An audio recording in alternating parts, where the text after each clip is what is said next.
Bismillah.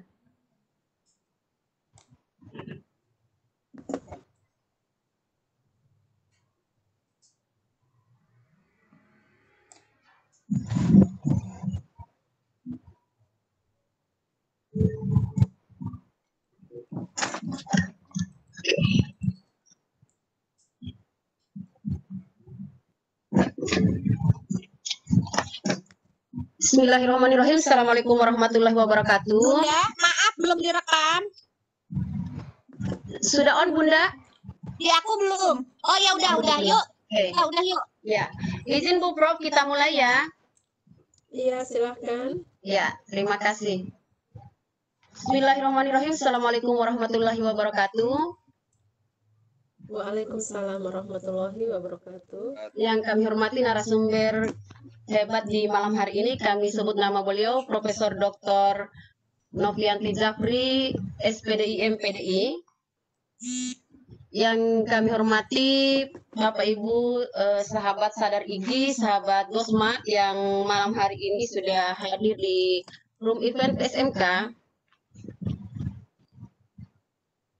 Dengan memanjatkan puji syukur kehadirat Allah Subhanahu wa taala dan dengan mengucapkan bismillahirrahmanirrahim, marilah Vikon Gosmart edisi 13 pada malam hari ini kita mulai. Ya, sebelumnya izinkan kami untuk memperkenalkan narasumber. Saya akan bacakan sekilas CV beliau. Nama Profesor Dr. Novianti Jafri, SPDI MPDI. Lahir di Gorontalo 23 November 1974, anak ketiga dari 4 bersaudara. Beliau menyelesaikan S1, S2, dan S3-nya dengan beasiswa luar biasa. Dan saat ini beliau menjabat sebagai Ketua Program Studi S3 di Universitas Negeri Gorontalo.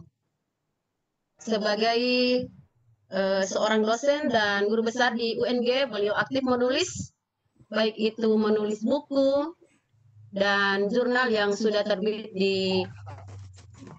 menulis artikel di jurnal-jurnal nasional dan jurnal internasional. Baik Bapak Ibu, untuk mengefisienkan waktu di malam hari ini karena kita memang sudah terlambat mulai, kami berikan kesempatan kepada Ibu Prof untuk mempresentasikan materi diskusi kita di malam hari ini tentang trik menulis artikel jurnal ilmiah. Untuk itu, waktu dan kesempatan kami serahkan sepenuhnya kepada Ibu Prof. Silakan Ibu Prof. Baik, terima kasih. Bismillahirrahmanirrahim. Assalamualaikum warahmatullahi wabarakatuh.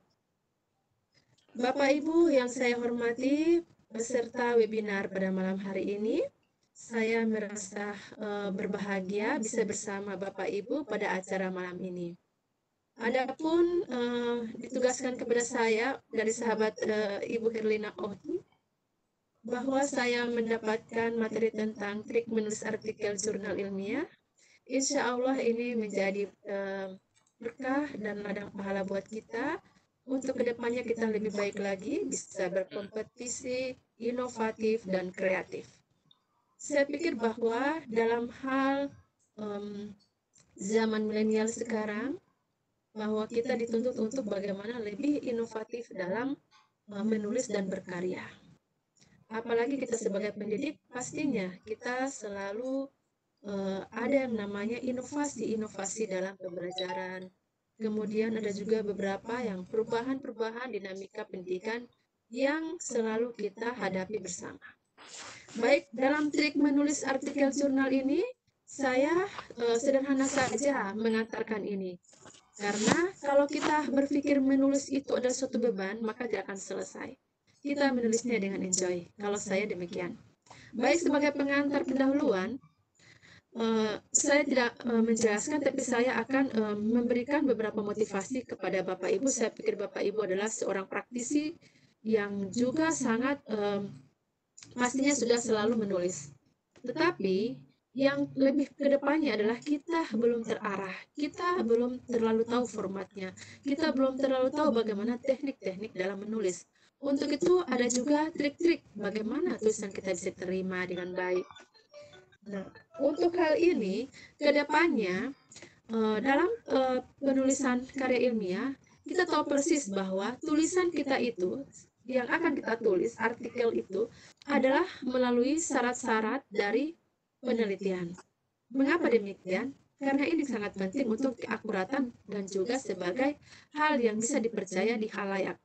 Untuk itu, prasyaratnya adalah bahwa penelitian ini telah dirancang, dibuat dengan diteliti, kemudian dianalisis, sudah ada tabulasi, dipahami juga, kemudian dikuasai, dan telah melalui suatu kesimpulan yang melalui data-data empirik dan yang telah ditulis secara etis. Kemudian, tidak lupa juga bahwa tulisan ini sudah diediting. Kemudian, dari segi bahasa dan sebagainya itu sudah tertata dengan baik. Nah, kalau untuk jurnal internasional pasti sudah berbahasa Inggris. Kemudian paling penting adalah bahwa kita sudah plagiat tulisan kita ini. Itu yang terpenting karena apa? Itu yang menjadi original dari tulisan kita. Nah, ini dihasilkan ataupun legalasinya lewat apa legalnya? Lewat Turnitin. Turnitin pun kalau kami dosen, itu beberapa yang bisa masuk di dikti itu yang bisa dipakai. Kalau selainnya itu tidak. Nah, kalau mungkin kalau untuk guru-guru itu hanya bisa Turnitin ya untuk bagian lokal bisa. Yang penting kita sudah punya ada yang namanya legalitas. Nah, kita harus juga tahu bahwa standar-standar penulisan artikel. Penulisan artikel itu harus aktual, topiknya, isu-isu aktual, menarik. Kenapa? Karena memang prioritas utamanya adalah bahwa tulisan itu harus bersifat isu-isu aktual dan menarik pembaca. Makin dibaca, makin tertarik. Makin dibaca, makin penasaran. Dan juga ada pasti feedbacknya di dalamnya. Nah, ini dikaitkan dengan apa misalnya? Ada yang tentang sejarah misalnya, ataupun tentang keagamaan misalnya. Lebih dibangun isu-isu kritisnya, bagaimana sumbangsi kita dan sebagainya. Apalagi terkait dengan situasi dan keadaan, misalnya hal-hal yang aktual, seperti sekarang COVID misalnya. Ini perlu dikaji. Nah, kemudian tulisannya juga mengandung kebaruan, baik data maupun pandangan kita sebagai penulis.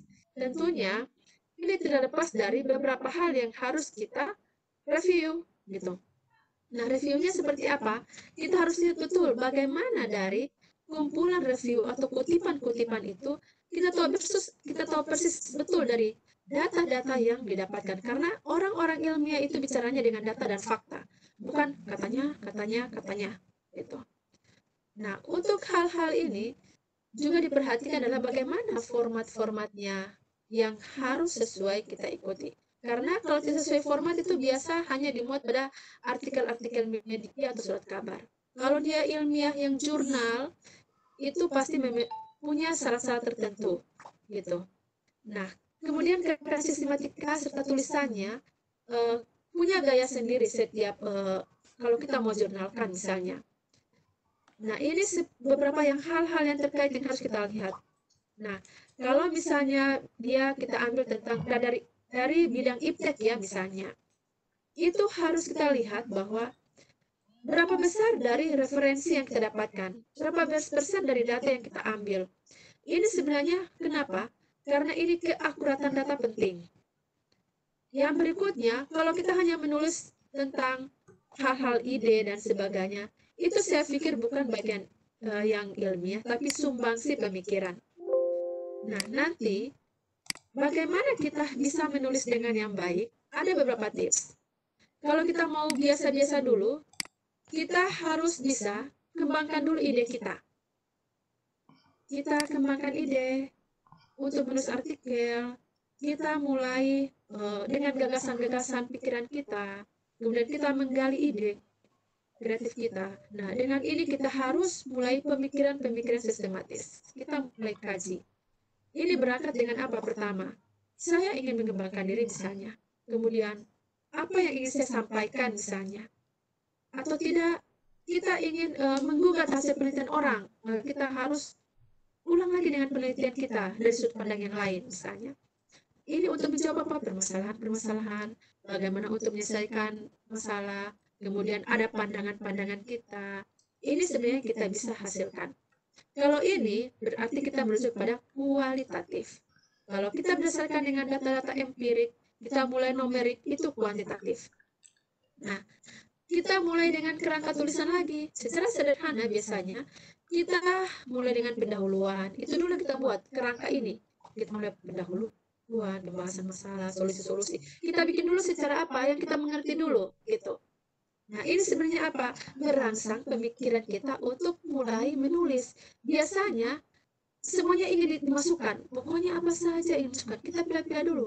Mana yang ide-ide yang penting. Gitu. Kemudian saya pikir Abi makan nanti mau kita mengumpulkan data, fakta, referensi, dan bahan bacaan. Nah, di sini data-data ini kita harus akurat. Kenapa? Karena data itu adalah bagian terpenting. Pastor bicara ya.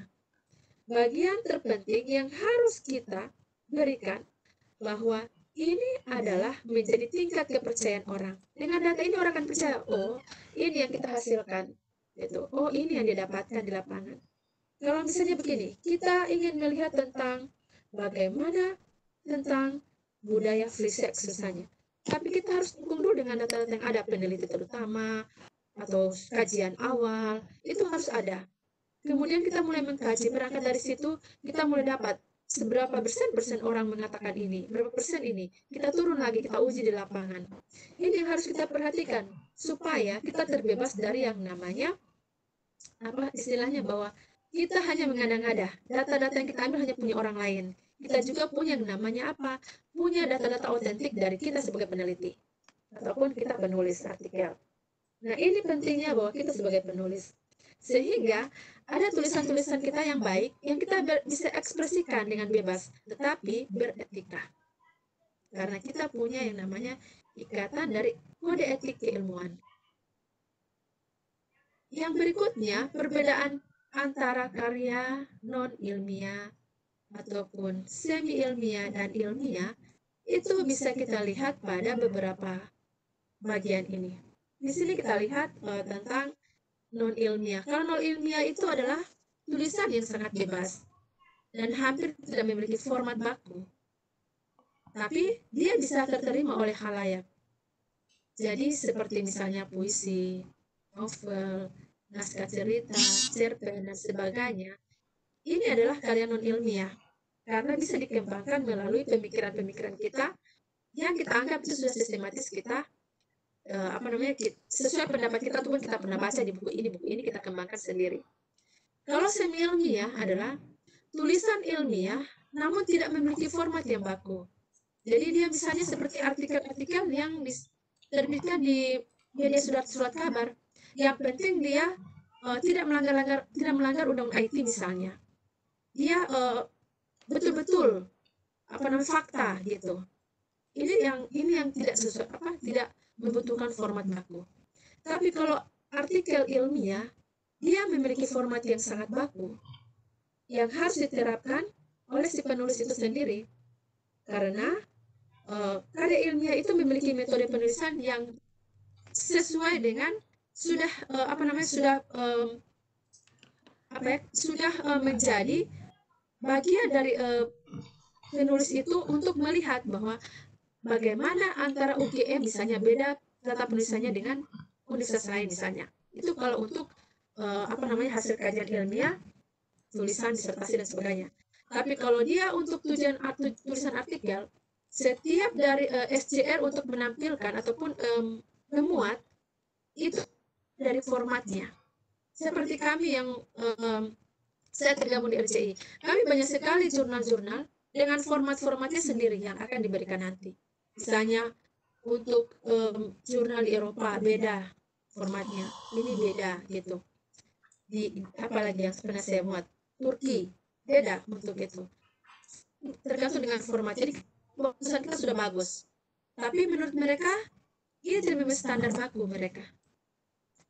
Nah, yang berikutnya, format penulisan artikel ilmiah itu bisa kita lihat pada hal-hal yang sangat penting. Pertama, kita lihat strukturnya. Itu perhatikan baik-baik.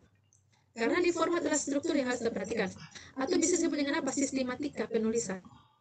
Jadi, artikel itu dia berisi tentang judul, pada umumnya judul, baris kepemilikan, di situ ada nama, kemudian korespondensi, email, alamat-alamat email dan sebagainya.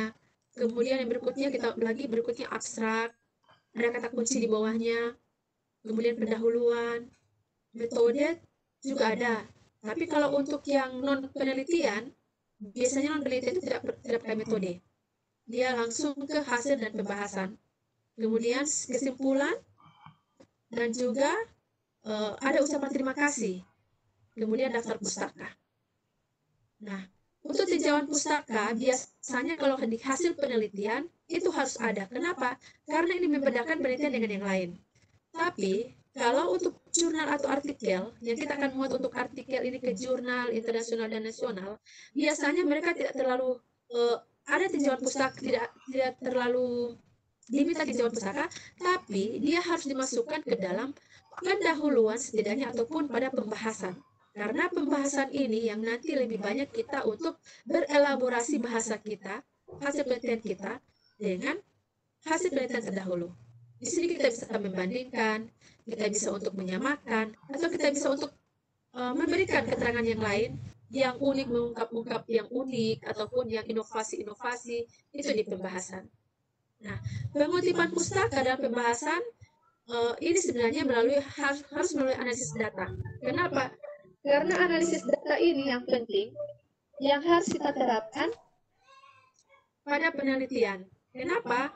Artikel membutuhkan itu untuk hal-hal berhubungan dengan literatur review. Yang berikutnya adalah syaratnya panjang artikel. Panjang artikel itu lebih kurang 4.000 kata. Tidak bisa lebih. Ataupun kurang apalagi. Karena dia akan melewati. Nah, untuk kata ini bisa dibandingkan dengan lebih kurang 10-12 halaman. Sudah. Nah, termasuk gambar, grafik, atau tabel, jika ada ini harus dimasukkan. Karena kalau data-data kuantitatif itu, untuk jurnal internasional, mereka lebih suka membaca ataupun lebih senang melihat gambar-gambar dan grafik-grafik atau tabel daripada kata-kata seperti di kualitatif. Itu jurnal internasional. Kemudian, spasi, 1,5 spasi dengan font 12, tulisannya Times New Roman, ukuran kertas A4, format 1 kolom, dan margin untuk atas dan bawah sama 2,54, kecuali left bagian kiri dan kanannya 28 dan yang kirinya 2,54. Jadi kita lihat apa bahwa ini ada sistematika yang harus kita perhatikan. Trik yang paling penting yang harus diketahui adalah begini. Ada beberapa syarat yang harus kita lihat. Syarat pertama adalah kita menulis dengan kemauan dulu. Mau tidak menulis. Kalau kita mau menulis, ataupun kita dikejar dengan beban, misalnya beban BKD, ataupun beban perhitungan pangkat, pasti ada kemauan. Tapi kalau kita menulis hanya keinginan, belum tentu akan jadi. Nah, kenapa saya bilang harus ada kemauan? Nah, kalau ini tidak ada, pasti tidak akan selesai tulisannya. Kenapa? Jadinya tidak ada karya tulis yang kita dapatkan. Maka yang kedua kita harus apa? Motivasi intrinsik, motivasi dalam diri sendiri. Kenapa ini penting? Walaupun teman bilang begini, ayo menulis, tapi kalau diri kita tidak mau menulis, nonsen akan selesai tulisannya. Yang berikutnya adalah kita harus melihat dengan betul dulu lagi. Apakah tulisan kita ini sangat penting? Kalau kita merasa penting, pasti ini termotivasi. Kenapa? Karena misalnya begini, kita dikejar oleh kuliah misalnya. Itu kan punya batas waktu. Kita juga misalnya mau bahwa pendapat kita dikenal orang misalnya, ataupun diketahui orang. Ataupun tulisan kita misalnya, saya mau menanggapi tulisan itu karena tidak sesuai. Kita tidak bisa membantahnya dengan begitu saja, tapi kita harus membantahnya dengan apa? Penelitian harus dibantah dengan penelitian. Gitu. Yang berikutnya adalah kita harus melihat bahwa sejauh mana pendapat orang itu misalnya kita uji. Betul tidak? Kalau tidak, apa yang harus kita lakukan? Ini sebenarnya yang mendorong kita untuk menulis. Jadi, motivasi intrinsik sangat penting daripada motivasi eksternal untuk menulis ini. Yang berikutnya, ketika kita sudah termotivasi, yang ketiga kita kembangkan adalah apa? Kognitif kita. Bagaimana kecerdasan intelektual kita bisa berkembang. Makanya pengetahuan penting. Sehingganya, kalau kita mau, kita termotivasi, pasti pengetahuan akan jalan. Oh, saya mau membuka ini dulu, lihat ini dan sebagainya. Gitu. Nah, ini apa? Berbanding lurus antara kemampuan dan kemauan. Kemudian berikutnya adalah bahwa bagaimana kita harus melihat atau menguasai bahasa yang baik. Nah, aspek bahasa ini penting karena apa? Ketika kita akan menulis, kita akan memadukan ataupun kita akan mensinergikan antara data-data empirik yang kita dapatkan di lapangan dengan etiknya yang tulisan harus kita buat. Karena biasanya kita menulis itu, kita menuangkan semua yang hasil penelitian, tapi kita tidak menulisnya secara beretika gitu. Jadi dalam hal rasa bahasa, kemudian kata-kata, lebih diperbaiki dengan etika bahasa yang halus. Yang berikutnya adalah tentang kemampuan kita untuk dapat mengungkapkan hasil penelitian. Terkadang kita dapatkan hasil penelitian, tapi kita ragu, tidak mau tulis atau tidak, hasilnya kok begini, gitu. Maka kita tambah lagi gitu. Nah, sebenarnya ini harus kita perhatikan. Kenapa? Karena ini saling terkait yang harus kita lakukan. Bahasa dan hal-hal terpenting ini, ide-ide, itu kita harus tulis dengan baik. Karena terkadang, aduh ini juga bisa masuk dalam penelitian, apa dari artikel, saya harus taruh juga ini. Padahal tidak sesuai gitu. Yang kelima adalah, kita harus tunduk pada template format tulisan. Karena suka kasih masuk ataupun tulisan semua, so dipikir semua ini bisa, makanya dimasukkan. Oh, saya masukkan saja ini. Padahal tidak sesuai dengan format penulisannya sebenarnya. Ada gaya selingkuhnya juga diminta dan sebagainya. Nah, ini sebenarnya hal-hal yang perlu kita perhatikan. Nah, dalam hal ini, kalau kita perhatikan lagi pada yang namanya keinginan ataupun motivasi menulis. Kenapa ini penting misalnya pada para pendidik? Kenapa ini menulis penting? Kenapa kita dikejar untuk artikel ini? Di samping kita untuk mengembangkan potensi diri, sudah pasti kita terkait dengan pengembangan profesi dan peningkatan karir kita. Maka pendidik, dosen, dan guru juga pasti diburu dengan namanya artikel. Gitu. Makanya kita perlu untuk yang namanya apa? Karya ilmiah yang sesuai dengan yang diinginkan oleh penulis. Nah, untuk itu kita harus tahu betul di mana kita akan memuat tulisan kita, di tempat mana kita harus masukkan submit artikel kita. Ini kita harus perhatikan karena begini, banyak yang ingin kita kejar, tapi ada juga pekerjaan yang lain yang menghambat kita. Makanya kita harus tahu betul bagaimana memanage waktu.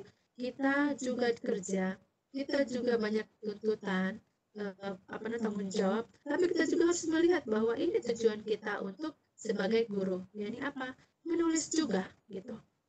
Nah, ini adalah sangat penting karena di sini kita dilihat bahwa track record kita seperti apa gitu. Nah, ketika kita untuk mengejar beban sebagai profesi, tuntutan profesi, kita juga dikejar untuk yang namanya beban karir.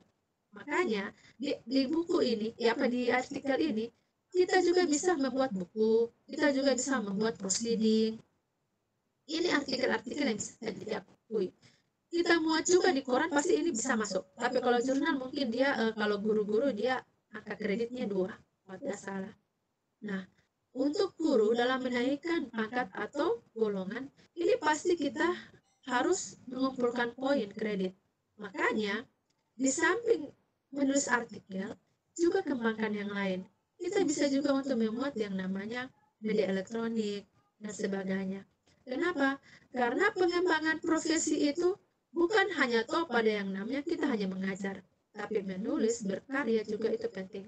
Karena guru dan dosen juga adalah pendidik yang notabene bahwa segala keilmuan itu pasti ada dinamisasi, perubahan. Untuk itu kita bisa sebagai penulis, kalau kami itu ada Tridharma perguruan tinggi. Tridharma itu satu, kami sebagai pengajar. Yang kedua, kami sebagai pengabdi. Mengabdi kami dihitung, dan itu punya angka kredit poin. Yang ketiga, kami juga sebagai peneliti. Nah, penelitian kami, hasil penelitian dan pengabdian ini bisa dimuat di jurnal. Ada jurnal pengabdian, ada jurnal juga hasil penelitian. Kalau ibu-ibu bagaimana, kalau ibu-ibu yang guru ataupun bapak-bapak yang guru bisa untuk misalnya praktikumnya masuk itu di bagian pengabdian. Kenapa? Karena dia beberapa tahap-tahap dilalui. Sama kami dengan pengabdian, ada beberapa tahap yang kami lakukan seperti itu. Kalau dia punya metodologi, dia juga bisa masuk di jurnal. Nah, sebenarnya kita bisa sharing tentang hal-hal ini, bagaimana menulis, juga mempublish dan sebagainya. Nah, tapi kendalanya memang adalah satu, kemampuan menulis ilmiah itu adalah bahwa tidak trik-triknya kita belum tahu dengan baik. Nah, bagi yang memiliki profesi sebagai guru, silakan kita mencoba untuk menulis karya tulis ilmiah kita. Bisa lewat ilmiah populer, itu lewat media, tapi bisa juga yang secara karya ilmiah lewat jurnal pun jurnal lokal, nasional, dan internasional. Kemudian juga bisa buku, dan juga bisa lewat HKI, juga bisa. Ini ada 8 langkah cara-caranya bagaimana Bapak Ibu harus menulis. Yang pertama, memilih dulu tema. Tema ini sangat penting karena ini berhubungan dengan lokus atau tempat kita untuk menulis ataupun meneliti. Kemudian menuliskan kerangka. Kerangka ini penting. Yang berikutnya, membuat paragraf pembuka dengan baik. Kenapa? Karena kalau pendahuluan itu akan mulai kita tulis bahwa di situ beberapa dari permasalahan-permasalahan yang harus kita kembangkan, ataupun apa yang menjadi unik di lapangan yang kita lihat, ataupun sesuatu yang menjadi kebaruan, misalnya apa yang akan kita ungkapkan dan sebagainya. Di sini kita tulis di bagian pendahuluan. Sampai dengan kita akan fokuskan di mana kita akan menulis pada rumusan masalahnya. Setelah itu tujuan ini apa? Setelah tujuan apa manfaatnya gitu. Nah, ini sebenarnya kita harus masukkan semuanya di bagian pendahuluan. Tapi biasanya kalau artikel mereka langsung satu kali klik dalamnya, manfaat tujuan tidak terlihat lagi, tapi bisa tergambar dengan jelas dalamnya. Ini yang membutuhkan kreativitas kita dalam menulis. Yang berikutnya, untuk menuliskan gagasan ide pokok secara jelas, ini penting. Kenapa? Karena di bab 2 ada kajian teori. Di sini ide-ide kita bisa combine dengan hasil-hasil dari teori ataupun literatur yang kita dapatkan, buku atau jurnal, kemudian proceeding bisa dimasukkan. Karena bab 2 itu kajian dengan hasil-hasil teori yang didapatkan dari para ilmiah yang berpendapat. Yang berikutnya, bisa juga memberikan ilustrasi yang wajar. Ilustrasi yang wajar seperti apa? Ada gambar-gambar, ada juga seperti grafik. Misalnya kalau kependudukan, kalau kita lihat di sana, kita bandingkan dengan ini bisa kita masukkan. Jadi juga mempelajari cara-cara teknik-teknik gaya-gaya ataupun format dari setiap penulisan yang ada. Karena kalau kita sudah dapat duluan formatnya, sudah gampang kita menulis. Kemudian berikutnya, jangan lupa kita menutup artikel terakhir di pembahasan, itu ada paragraf yang akurat yang harus kita tulis. Bahwa sebenarnya kita harus untuk melihat bagaimana perbandingan hasil-hasil pembahasan dan sebagainya yang harus kita tuangkan dalam hasil paragraf terakhir. Kenapa? Karena ini kita mensintesa antara penelitian kita dengan penelitian orang lain yang kita berikan pendapat dari kesimpulan yang ada. Juga dikombin dengan hasil penelitian kita. Kedelapan, kita mulai menyunting lagi. Selesai semuanya sampai kesimpulan, kita baca-baca lagi. Cocok tidak antara judul, pendahuluan, kajian, kemudian metodologi, hasil dan pembahasan, kemudian kesimpulan, itu matching tidak semuanya. Ini harus kita lihat dengan baik. Kenapa? Karena yang mereview dari tulisan kita, mereka pasti tahu betul. Jangan sampai kita salah untuk melihat hasil penelitian orang lain. Makanya review tahu bahwa dia mengambil penelitian orang lain. Yang berikutnya, trik membuat artikel ilmiah ini bisa dibaca di sini. Bagaimana memilih tema tulisan? Kita harus lihat tema tulisan yang baik, pokok pembahasannya, dan saya sudah jelaskan. Contoh di sini, motivasi belajar siswa. Ini tema-tema. Metode mengajar. Ini beberapa hal yang biasa kita lihat setiap hari di lapangan. Kemudian menulis dengan kerangka. Kita biasakan mulai dari poin 1, 2, 3. Kita mulai kerangka-kerangka apa yang kita susun dulu. Membuat paragraf, menuliskan gagasan pokok secara jelas, memberikan ilustrasi dengan wajar, sebagainya. Sampai dengan terakhir, menyunting artikel. Nah, sekarang ada contoh judul yang kurang menarik. Contoh yang kurang menarik itu begini. Ini saya dapat dari studi orang, saya tidak sebutkan namanya, cuma penelitiannya di Jambi. Saya baca ini, studi perbandingan antara kinerja perusahaan domestik yang baik dan tidak baik dengan perusahaan asing yang baik dan tidak baik dengan menggunakan asing. Ini dia mengungkapkan yang tidak baik semuanya. Ini nanti di hasil penelitian baru saya dapatkan ini yang begini. Tapi itu pun tidak mengatakan tidak baik, tapi ada efektif, efisien. Kata-kata yang lebih berkode etik. Kemudian menyingkap tabir penyimpangan pengolahan pajak, balik nama. Karena menyingkap tabir, maksudnya itu tidak terlalu kata-kata ilmiah. Kemudian itu tidak terukur. Kalau artikel itu dari hasil penelitian yang terukur dan dengan bahasan-bahasan yang akurat. Kemudian auditor internal perusahaan asing. Ini beberapa contoh dari penelitian ini. Kalau yang terakhir ini dia hanya mengungkapkan rumusan masalah. Rumusan masalah ini. Ini dijadikan judul.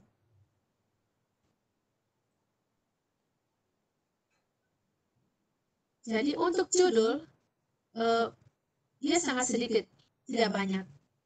Jumlah kata tidak kurang lebih dari 12 kata. Hindari banyak kata penghubung dan penyebutan objek, tempat atau bahan penelitian yang sangat terperinci. Kemudian mengandung kata-kata kunci dari topik yang diteliti. Tidak lagi menggunakan kata-kata analisis, studi, tinjauan. Itu kalau di artikel. Judul jurnal tidak harus sama dengan judul skripsi atau tesis. Jadi kalau di skripsi dengan tesis biasanya begini. Studi analisis ini.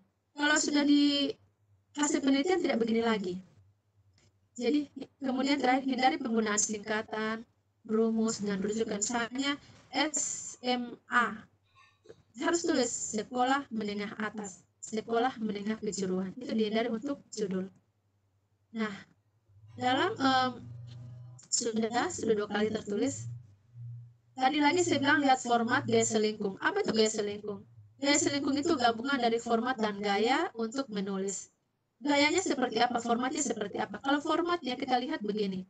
Ada bentuk, ukuran, lebar pinggir, penempatan bagian tercetak, pemilihan tipe dan besaran huruf. Ini masuk dalam format-format nanti yang akan Ibu dapatkan untuk menulis jurnal. Biasanya dikirim, kami kirim template. Ataupun ini template-nya, biasanya begitu. Ikuti gaya selingkung yang sudah diberikan sesuai format yang ada.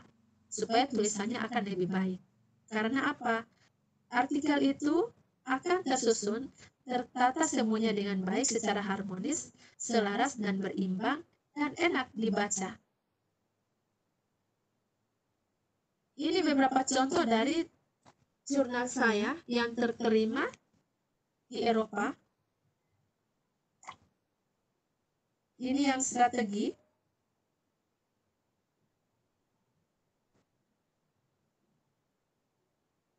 Ini judulnya pertama tentang Strategy of Independent Entrepreneurship Management.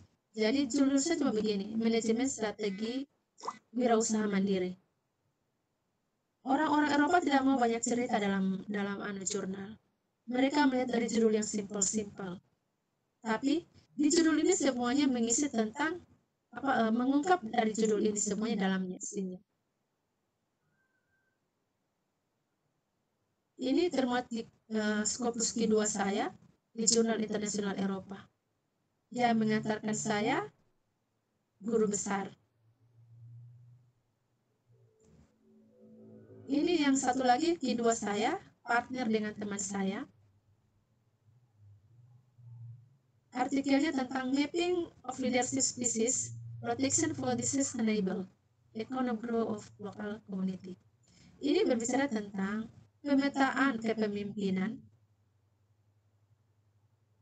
untuk spesies tertentu, peningkatan ekonomi di pesisir. Jadi sebenarnya ini dia hasil penelitian saya yang untuk spesies yang ada di Bone Bolango. Jadi saya mengcombine beberapa keilmuan yang ada di masyarakat. Jadi kalau orang luar negeri itu mereka lebih suka yang namanya kolaboratif keilmuan. Nah, saya manajemen pendidikan, kemudian Prof. Rahmat orang PLS, pendidikan luar sekolah, kami combine hasil penelitian ini. Yang berikutnya ini yang ketiga saya, yang barusan keluar 2019, 11 November. Ini tentang konsep keluarga untuk menciptakan nilai-nilai sosial di masyarakat. Jadi ini manajemen keluarga. Jadi judulnya simpel-simpel, tidak banyak-banyak. Ini contoh karya saya tentang buku, beberapa buku saya. Yang lain saya belum taruh di sini karena terlalu banyak. Buku saya baru sedikit, baru mau 15. Ada yang ke-16 dan ke-17 sementara saya buat tentang manajemen desa pesisir, kemudian kepemimpinan dari kepala desa pesisir. Ini tentang wisata desa berbasis manajemen lingkungan. Jadi begini, kalau Bapak Ibu mau mau menulis, usahakan menulis itu berbarengan. Artinya apa? Kita sinergi dengan teman-teman ataupun kita saling kolaboratif. Jadi ini kami penulisnya ada 3, tapi saya lebih banyak terjun dalam meneliti ini. Ini hasil penelitian saya desa wisata ini. Ini hasil penelitian saya yang saya jalankan sama-sama dengan pengabdian KKN kebangsaan tahun 2018 kalau tidak salah. Ini di Desa Alo. Maka ini saya buatkan bukunya tentang wisata desa berbasis manajemen lingkungan.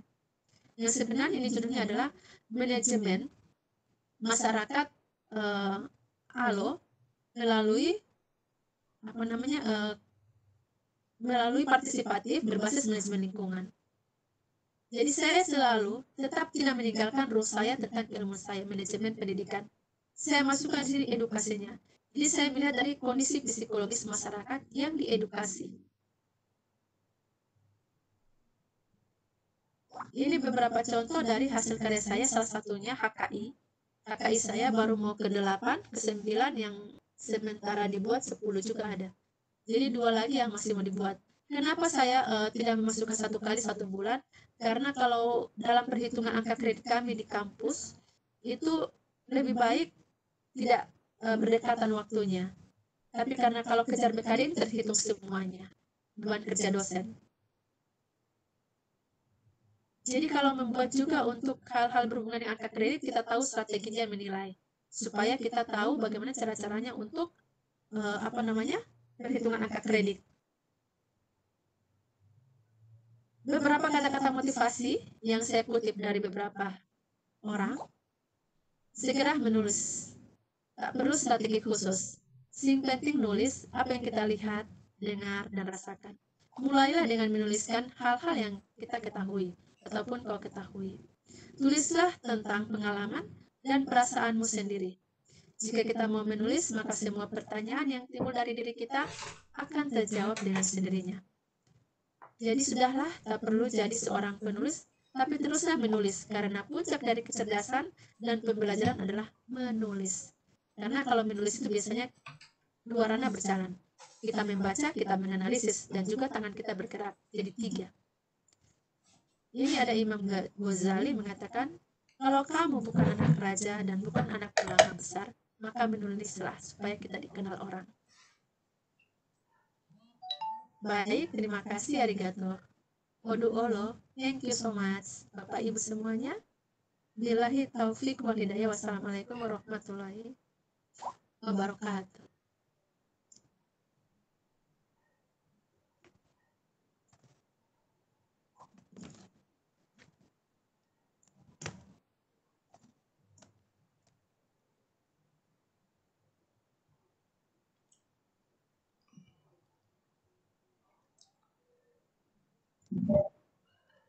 Ya, saya stop sharing dulu.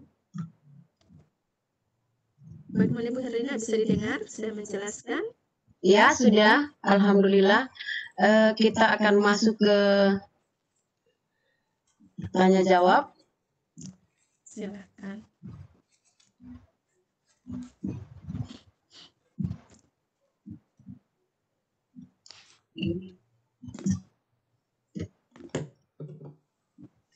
Ya. Ya, baik Bapak Ibu, silakan bertanya langsung kepada narasumber kita. Materi sangat menarik malam ini tentang trik menulis artikel jurnal ilmiah. Dan kebetulan beliau memaparkan secara langsung pengalaman beliau untuk menulis sampai dengan tembus di jurnal internasional. Ya, silakan Bapak Ibu. Bapak Ibu bisa menggunakan dua cara untuk bertanya kepada narasumber, bisa dengan raise hand atau dengan mengirimkan pertanyaan melalui room chat. Ya. Halo Ibu Umi, Bunda. Iya, Bunda Herlina. Iya, Bunda, ini di layar saya masih muncul PPT. Apa di situ kelihatan ya? Nampak tidak? Masih, tapi nggak apa-apa sih. Oh begitu. Nanti saya mau close dulu yang ini. Nggak apa-apa, udah nggak apa-apa. Jadi Oh nggak background. apa-apa ya. Siap. Iya. Silakan tanya jawab. Ya, silakan Bapak Ibu, mari kita manfaatkan waktu kita di malam hari ini untuk berdiskusi langsung dengan Ibu Prof. Barangkali Bapak Ibu banyak juga yang sudah terbiasa menulis artikel dan ingin menembus ya jurnal internasional. Mari kita saling berbagi dan menanyakan tipsnya ke Ibu Prof. Silakan.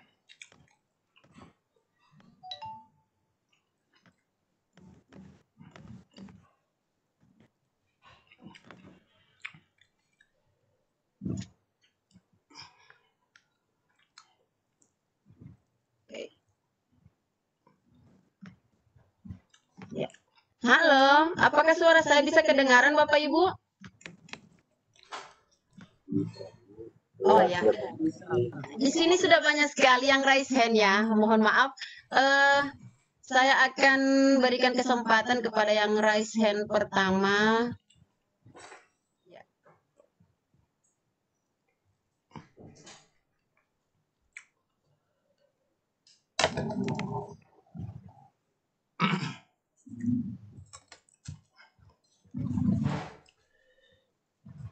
Ya, sebentar Opa ya, ini agak tertutup ya.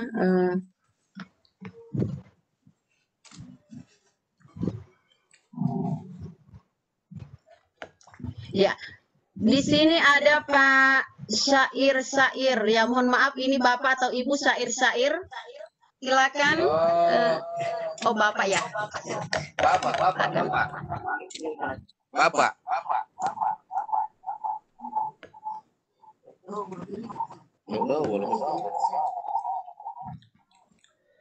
Mana karirnya? Ini yang resmi.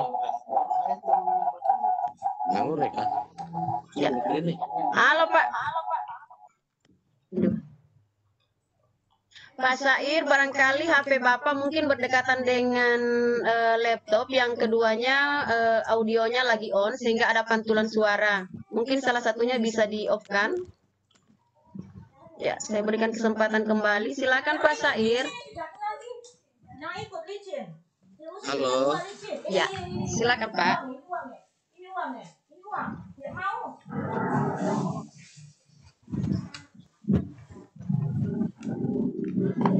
Sementara tidak ada komen. Pak Syair, silakan.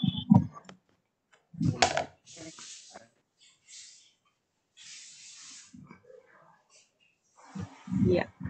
Halo Pak Syair. Iya Bu. Oke, silakan Pak. Ya. Untuk sementara belum ada komen ini Bu. Oh begitu Pak. Mohon Ya. tangannya diturunkan Pak. Nanti capek. Oh begitu. Ya, silakan diturunkan tangannya dengan cara klik kembali ikon tangan yang ada di fasilitas Webex dari layar Bapak. Ya, kesempatan berikut untuk Bapak Jema Baihaki, silakan. Halo, didengar suara saya? Ada Pak, silakan Bapak. Ya. Ya. Assalamualaikum warahmatullahi wabarakatuh, Prof. Waalaikumsalam warahmatullahi wabarakatuh. Ya Pak. Ya, terima kasih Prof atas pemaparannya, menarik sekali dan luar biasa. Saya tertarik dengan penulisan contoh buku yang ditampilkan oleh Ibu. Yang saya mau tanyakan Bu, untuk karya tulis berbentuk buku, jika Halo Pak Jema, putus-putus Pak. Oh ya, putus-putus. Iya. Gimana? Sudah jelas? Ya sekarang bisa. Oke.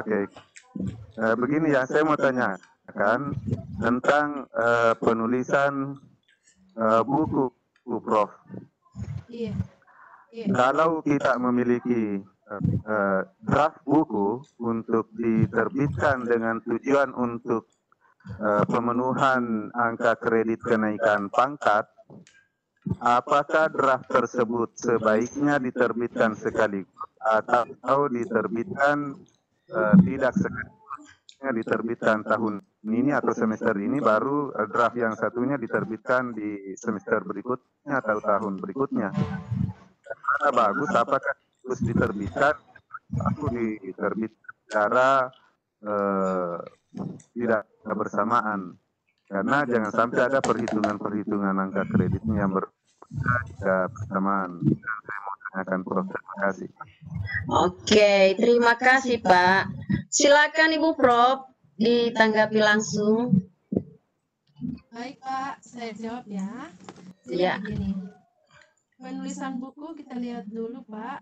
Kalau Bapak bukunya itu dari hasil apa? Apakah hasil penelitian? Bahan ajar, Prof. Bahan ajar. Saya seorang guru dan membuat buku bahan ajar. Baik, bahan ajar. Kalau bahan ajar Pak, dia biar Iya. biar 6 bulan, biar 6 bulan dia itu terbit dalam beberapa buku, dia harus ada setiap 6 bulan. Karena ini bahan ajar ya Pak. Iya, bahan. Iya, bahan ajar. Penelitian dia bisa. Penelitian itu misalnya hasil penelitian Bapak tahun lalu tidak sempat dimuat, tapi tahun ini Bapak mau muat. Itu bisa dibuat, bisa dicetak langsung. Karena tahun lalu Bapak tidak bisa cetak kan? Tidak tercetak tahun lalu. Cuma di dalam situ ditulis bahwa ini hasil penelitian dari tahun begini sampai tahun begini. Oh iya, disebutkan ya. Disebutkan di latar belakang, pendahuluan, misalnya pendahuluan, kalau sudah di buku di pendahuluan ya. Jadi buku ini ditulis, buku ini adalah hasil penelitian dari ini. Itu yang dimaksudkan. Nah, setelah itu misalnya ada tahun juga di atasnya Bapak belum bukukan atau belum cetak lagi, Bapak belum cetak itu bukunya. Maka Bapak bisa lagi untuk hasil cetak lagi. Yang penting ada tertulis tahunnya penelitian. Gitu. Iya. Iya. Kalau bahan ajar kan per semester ya Pak ya. Nah, usahakan dia terbit. Iya, kalau bahan ajar ini kan per semesteran berjalan. Usahakan buku ini. Iya. Jadi buku ini dicetak pada saat Bapak mau mengajar, itu sudah ada. Iya kan? Sudah ada. Makanya dia harus ada setiap 6 bulan. Iya kan, per semester 6 bulan. Setelah itu 6 bulan lagi gitu. Jadi seperti itu. Iya. Karena biasanya kita kalau kami sih, kalau sudah perhitungannya kalau melebihi itu tidak dihitung. Tapi kalau hasil penelitian dihitung, tidak masalah. Justru poinnya tinggi Pak kalau hasil penelitian. Setidaknya bahan ajar Bapak itu misalnya begini, ini hasil bahan ajar, ditulis ya Pak di latar belakang atau di pendahuluan. Buku ini hasil bahan ajar, buku ini hasil penelitian, supaya bagus. Kemudian ada sambutan dari kepala sekolah, kemudian lagi ada dari dinas pendidikan ataupun kanwil, supaya lebih bagus bukunya Bapak. Itu sambutannya. Iya. Ya. Jadi begini Prof, kalau misalnya saya kan mengajar di SMP. Iya. Misalnya saya membuat buku bahan ajar kelas 7, semester 1, semester ganjil, dan kalau sekarang ini buku saya sudah ada untuk semester genapnya, sebaiknya saya terbitkan nanti di semester genap, begitu? Tidak, kan Bapak sudah mau mengajar semester ganjil. Misalnya Bapak mengajar Iya. semester ganjil. Terbitkan dari Semester genap ganjil. dulu. Terbitkan dari genap. Kan sudah ada bahan-bahannya dibuat. Itu kan? Iya. Kan sudah ada duluan bahannya. Tidak mungkin dia apa namanya? Bahannya Jadi itu belum ada toh. Ya, tidak apa-apa saya terbitkan bersama sekarang Prof. Jadi 2 semester Tidak itu apa-apa. saya terbitkan Tidak di semester apa-apa. bawah Pak. Tidak Tidak apa-apa apa-apa ya. Tidak apa-apa. Tidak Terus, masalah. Yang penting untuk- ditulis saja. Untuk buku Prof, apakah ada ketentuan jumlah halaman dan ukuran buku? Iya, betul. Dia lebih dari Berapa 50 minimal? halaman. Minimal 50 lembar. 50 Oh, halaman. sedikit sekali ya. Iya. Minimal. Maksimalnya kami 250 halaman. Kalau masuk Oke. tembus dikti, biaya dikti kami itu 250 halaman. Kalau Terus? tembus dikti kami 250 halaman terendah minimal. Oke.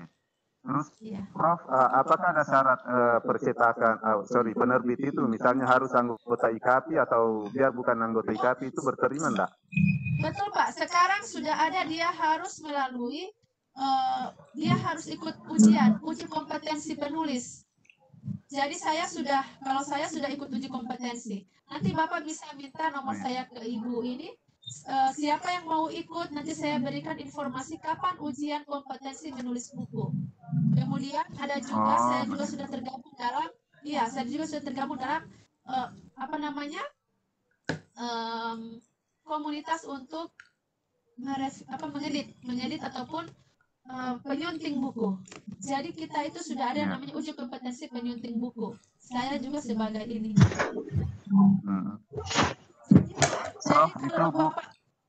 Jadi kalau Bapak, Pak mau, Bapak awal dulu ikut sebagai tes kompetensi ujian penulisnya. Jadi ada yang namanya tes kompetensi penulis. Oh, iya. Iya. Itu penyelenggaranya siapa, Prof? Dari DIKI atau apa? Dari Kementerian Pendidikan? Dari BSNP Pendidikan. BNSP Oh, Pendidikan. BSNP. Badan Iya. Jadi Terakhir, Prof, tadi Bu. tahun depan Iya. ada yang Iya. Gorontalo. Tahun ini mereka di Manado kayaknya tuh. Ya. Manado ya, saya di Makassar, Prof. Oh, nanti saya kasih beritahu kalau Makassar punya ya, Pak ya? Iya, saya di Makassar. Kalau ada infonya di Makassar, Prof, nanti saya mau ikut. Iya, nanti saya tanyakan ke teman untuk infonya. Oke, iya. Oke, makasih Prof. Iya. Assalamualaikum Ya, terima warahmatullahi kasih wabarakatuh. Pak Jema ya. Terima kasih. Ya. Silakan diturunkan tangannya Pak, nanti capek. Ya, sudah. Iya. Kesempatan berikut Terima kasih. untuk Pak. Terima kasih Pak.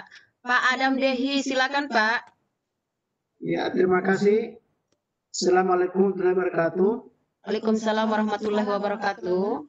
Ya, yang ingin saya sampaikan, kebetulan saya belum pernah menulis jurnal ini, dan ingin sekali mengurus kenaikan pangkat ke 4C, tapi belum pernah menulis jurnal ini, Bu. Alhamdulillah, materi sangat menarik, dan hari ini saya ingin mencoba untuk menulis jurnal ini. Kira-kira trik yang saya harus kuasai bagaimana, Bu Novianti? Karena saya belum pernah menulis. Barangkali trik yang paling mudah atau untuk segera bisa menulis, apa yang harus saya lakukan pertama, Bu? Terima kasih.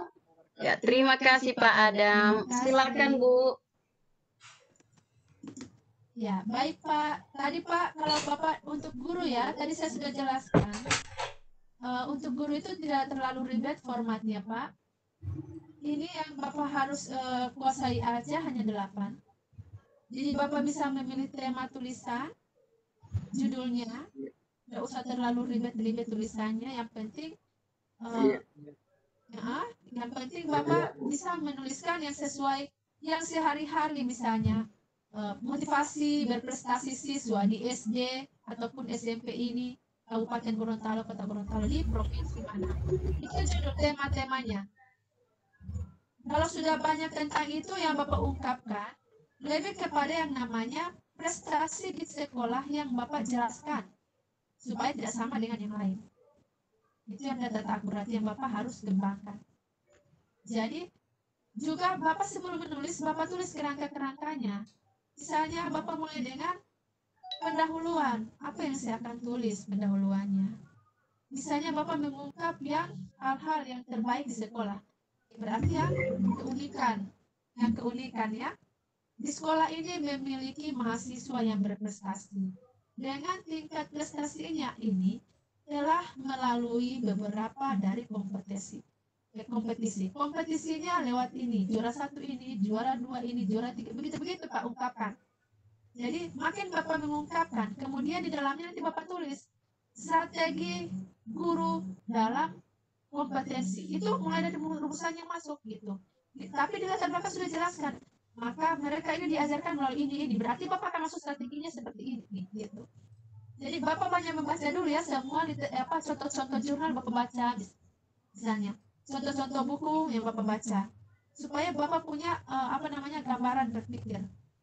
Ada ini yang dimaksudkan, inilah yang dimaksudkan gitu. Membaca dulu, banyak membaca supaya Bapak punya banyak pemahaman gitu. Kemudian mulai dengan membuat paragraf dengan baik, Bapak susun. Setelah pendahuluan, kemudian Bapak mulai dengan kajian teori. Setelah kajian teori, metode apa yang cocok? Kalau Bapak mau hanya mengembangkan yang unik, berarti mungkin bisa dengan kualitatif gitu. Nah, kalau Bapak mau ungkapkan dengan permasalahan, berarti kuantitatif, berapa persen dari ini misalnya. Ada kesenjangan ini gitu. Kemudian Bapak mulai dengan yang namanya bagaimana Bapak untuk mengungkapkan di hasil penelitian nanti. Jadi Bapak menjawabnya di bab 4 itu rumusan masalah yang Bapak ungkapkan. Gitu. Jadi rumusan masalah tentang strategi, maka di bagian hasilnya ada strategi yang ditulis. Gitu. Kalau di hasil di rumusan masalah yang kedua lagi tentang beberapa bentuk kompetensi. Nah, ditulis macam-macam kompetensi dari guru itu. Ini 1 guru melakukan ini, 2 ini, 3 ini, 4 ini. Kompetensi profesionalnya begini, kompetensi. Itu yang ditulis di hasilnya. Tapi lewat apa? Lewat data-data yang di lapangan gitu. Setelah itu kita jelaskan dengan pembahasannya sedikit gitu. Hasil lapangan begini, misalnya begini. Mendapatkan data misalnya begini. Kepala sekolah mengatakan seperti ini. Jangan ditulis mengatakan kalau hasil yang kualitatif karena wawancara. Bagaimana Pak di sekolah? Bagaimana? Tuliskan begini. Hasil dari penelitian menggambarkan bahwa untuk kompetensi guru adalah dalam kurung kode W, kepala sekolah. Gitu Pak, caranya menulis. Nah, ini apa? Terkait dengan cara-cara menulis artikel. Itu yang keenam, mempelajari cara menulis. Kemudian dengan gaya-gaya penulisannya. Kemudian berikutnya, Bapak tutup lagi dengan pembahasan yang lebih baik lagi, misalnya berapa kalau kuantitatif ya, berapa persen berarti misalnya kompetensi guru 80% baik, berarti kalau dari 100% ada yang kurang, 20% kompetensinya apa yang kurang, ini yang harus ditulis. Kekurangannya jangan cuma bahwa gurunya bodoh atau apa, bukan, tapi guru harus ditingkatkan melalui pelatihan. 1, 2, guru lebih mengikuti seminar, begitu, supaya itu yang namanya adalah penutupan dari data-data akurat yang bisa didapat untuk suatu hal yang mengungkapkan kekurangan tapi memberikan dampak yang baik untuk yang bisa ditingkatkan oleh sekolah itu. Iya Bu. Iya. Habis penjelasan Bu, ya insya Allah akan dilaksanakan. Coba. Iya. Terima kasih Pak Adam. Iya, terima kasih Pak Adam. Silakan diturunkan dulu tangannya. Ibu Prof, kita beralih dulu ke room chat. Di sini sudah banyak pertanyaan. Saya akan bacakan. Ada pertanyaan dari Ibu Ela Nurlaila.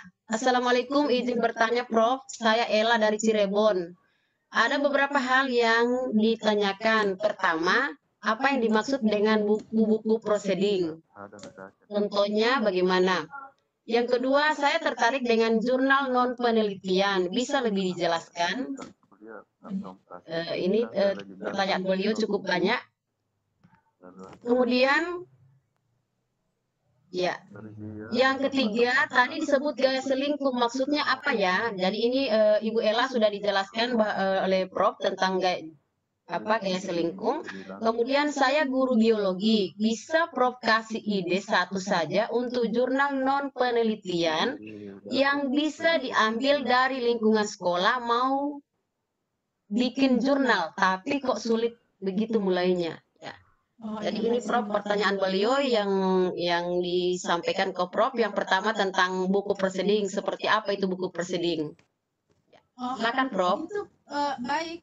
Ibu siapa tadi? Ibu Ella Nurlaila dari Cirebon. Ibu Ella, kalau proceeding bukan buku jurnal. Jurnal proceeding. Di proceeding ini begini. Ketika misalnya begini, Ibu, kalau kami sudah biasa ikut seminar, ada di sini ditulis seminarnya biayanya sekian dengan tulisan Bapak Ibu dimuat di proceeding. Proceeding itu adalah luaran dari seminar-seminar yang dilakukan oleh universitas ataupun perguruan tinggi yang melakukan seminar. Tapi proceeding ini hasilnya dua.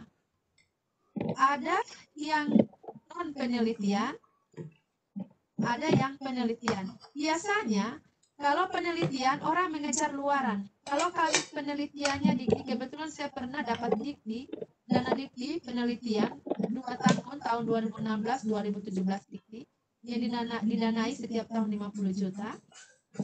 Ini dibutuhkan luarannya itu sesuai dengan misalnya ada luaran pertama jurnal nasional dituntut internasional. Kemudian yang kedua luaran proceeding. Proceeding ini kita dituntut untuk satu seminar dulu. Setelah itu hasil seminar termuat di proceeding. Nah, dari proceeding ini dinilai nanti kalau kami di UNB perhitungan nilainya dia 20. Gitu. Bisa kalau kita tulis di sini 20, tapi kalau di luar bisa hanya menghitung 9. Ada kalanya untuk yang reviewer untuk angkat kredit di Jakarta kami tidak menilainya. Ada yang menilai, ada yang tidak. Kenapa? Karena dilihat kualitas dari hasil proceeding. Jadi begini, kenapa ini tidak dinilai misalnya? Ada beberapa menilai dan tidak. Kalau dia hasil penelitian,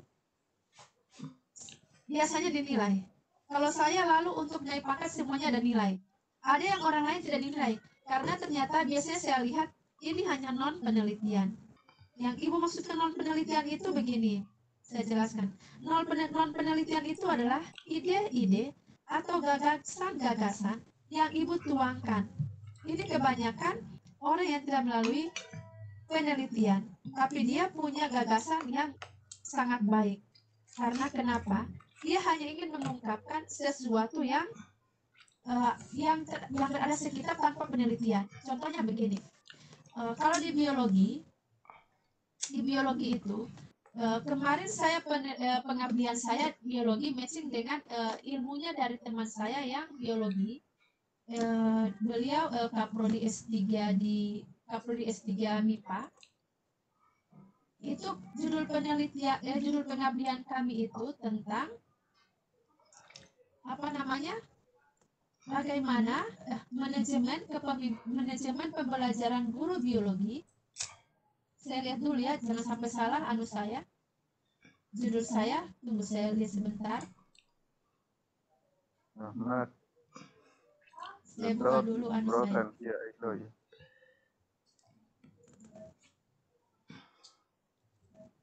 Karena itu biologi, maka saya buka dulu buku biologinya.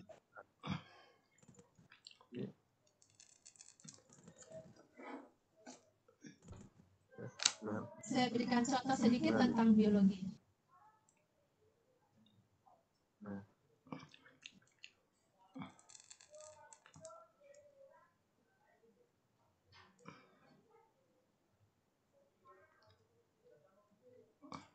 Ini pengabdian saya tentang strategi pembelajaran untuk guru biologi di daerah pesisir. Nah, strateginya saya menulisnya tentang kalau berbentuk dia non, maka yang saya ungkapkan hanya bagaimana guru biologi itu dalam konteksnya dia mengajar yang konvensional di sekolah. Kalau konvensional berarti sudah setiap hari dilakukan. Makanya ini hanya terbantu dengan hal-hal yang sifat kondisional yang biasanya. Tapi kalau kita berangkat dengan hasil penelitian, kita sebarkan angket, kita lihat bagaimana pelatihan, penyusunan perangkat manajemen pembelajaran guru biologi untuk SLTA di Kecamatan Bilato, kawasan pesisir Kabupaten Gorontalo. Makanya sudah ada dengan perlakuan, sudah ada dengan hal-hal yang harus dilakukan untuk penyediaan perangkat pembelajaran misalnya, berapa kali dia ini. Jadi sudah ada yang harus diisi untuk melakukan tindakan itu. Nah, ini sebenarnya yang melalui penelitian. Nah, kalau hanya biasa-biasa terus kita masukkan ini dia, lebih baik kalau non itu kita masukkan dia ke buku. Ada buku-buku chapter itu dia masuknya pada beberapa orang yang satu kali diterbitkan. Kalau ibu mau, silakan ibu bisa sharing ke saya. Ada teman saya yang menerbitkan buku chapter. Kalau mau yang non saja yang tidak ada hasil penelitian. Tapi usahakan ibu, ketika ibu membuat misalnya di biologi itu paling banyak masuk lab. Setiap lab ibu bikin instrumen untuk pertanyaan kepada siswa. Di instrumen itu ibu sudah mendapatkan beberapa perlakuan dari siswa. Itu yang bisa ditulis narasinya menjadi penelitian. Biasanya saya membantu kakak saya yang fisika. Kenapa saya tahu biologi? Karena kakak saya di fisika. Banyak tulisannya yang dia tidak tahu membuat bagaimana, maka saya yang membantunya. Beberapa tulisannya bisa masuk dalam jurnal, dalam proceeding. Kemudian ada juga sama-sama di buku. Karena biasanya kalau kakak saya juga bilang, aduh susah juga begini-begini. Jadi memang begitu. Kalau apa yang namanya ya, sebenarnya mereka tahu sih, cuman untuk merangsang, untuk alat berpikir mungkin terbatas dengan hal-hal yang belum selalu dikerjakan. Kalau sudah selalu, sudah pasti sudah bisa di ini. Karena biasanya kalau misalnya guru-guru itu kan cuma ada yang namanya tataran untuk mengajar saja, baru tidak namanya satu. Kalau kami mungkin banyak sekali, sudah ada masuk lab, sudah ada juga masuk praktikum dan sebagainya. Mungkin ini yang bisa di ini, yang tidak sering-sering lah dilakukan. Tapi kalau untuk sharing-sharing bisa beberapa kali sharing dengan saya juga. Mau tanya nomor telepon ibu, silakan ibu siapa ya tadi? Ibu Ella. Ibu Ella. Iya. Jadi Ibu Ella kalau mau tanya silahkan langsung, tidak masalah. Saya orangnya welcome. Cuma kalau WA biasanya saya jarang baca karena saya sibuk sekali. Saya sama Ibu Herlina sibuk. Ya. Jadi kalau langsung di WA chat pribadi mungkin saya bisa baca. Langsung telepon saja juga tidak masalah, Bu. Gitu. Tidak apa-apa. Ya, luar biasa. Kalau mau lihat-lihat tulisan silakan share saja. Nama saya Novianti Jafri, pasti termuat semua ada tulisan-tulisan saya. Banyak saya sudah taruh di ini. Di web, karena kalau naik pangkat kita harus semua terupload. Gitu. Ada pertanyaan tadi tentang gaya selingkuh ya. Gaya selingkuh itu begini, Bu. Kalau gaya selingkuh itu kita tahu betul bahwa itu adalah cerminan dari cara menulis dari perguruan tinggi ataupun tempat jurnal itu. Jadi begini, di samping format, ini formatnya loh sistematika. Tapi di situ sudah ditulis untuk tata bahasanya harus sesuai ini. Ada biasa begitu, Bu. Kalau ibu dapat formatnya, sudah ada semuanya di situ. Tertulis tertata dengan bagus tulisannya di situ. Kalau ibu biasa akan masukkan. Kalau kami sudah biasa masuk, maka kami sudah tahu. Yang kedua, gaya selingkuh yang harus kita perhatikan itu begini. Ibu orang biologi. Kalau misalnya saya contohkan. Saya ini orang manajemen pendidikan. Jadi S3 saya adalah manajemen pendidikan. Saya home base saya, tempat saya adalah di manajemen pendidikan memang. Penelitian saya itu tentang manajemen pendidikan. Nah, ini harus matching semuanya. Karena nanti itu kan serdos kita kan dengan mata pelajaran kita ampuh gitu. Nah, ini Ibu kalau kita menulisnya misalnya saya MP, tapi saya di matematika. Penelitian saya bukan tentang manajemen pendidikan, hanya matematika. Itu tidak akan sejalan, Bu. Tapi kalau kita menulisnya, saya judulnya baru begini, manajemen matematika dalam pembelajaran SMP, itu sangat menarik karena di sini akan terungkap bahwa bagaimana perencanaan tentang pembelajaran matematika. Gitu. Itu dimasukkan gaya selingkuh itu, Bu. Kita harus mencikan antara bidang ilmu kita, home base kita, dengan hasil penelitian kita. Kalau ini tidak seiring nanti, pasti tidak akan terterima. Jadi seperti itu. Kalau untuk jurnal-jurnal internasional, karena mereka, tapi kalau ada tiga, dia melihat pada 3 bidang ilmu. Jadi kalau kita memasukkan Bu di korespondensi, nanti misalnya nama pertama Ibu orang biologi, nama kedua orang manajemen, nama ketiga dia teknik. Maka di situ akan terungkap dari judul. Jadi begini, strategi manajemen pembelajaran biologi. Sudah dilihat, oh orang teknik ini strategi. Oh manajemen ini orang manajemen. Nah ini kalau biologi berarti konten keilmuannya. Jadi seperti itu Bu. Jadi 3 ilmu ini bisa mencakup.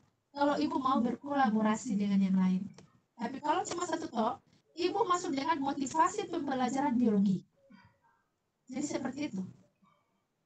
Sudah, yang kedua gaya bahasa, gaya selingkuh saya pikir sudah bisa dimaknai. Yang jelas, ini memerlukan kedalaman dan kerincian dari data-data informasi tentang mencakup tema. Urutan penyajian fakta, data, argumentasi harus berdasarkan tema.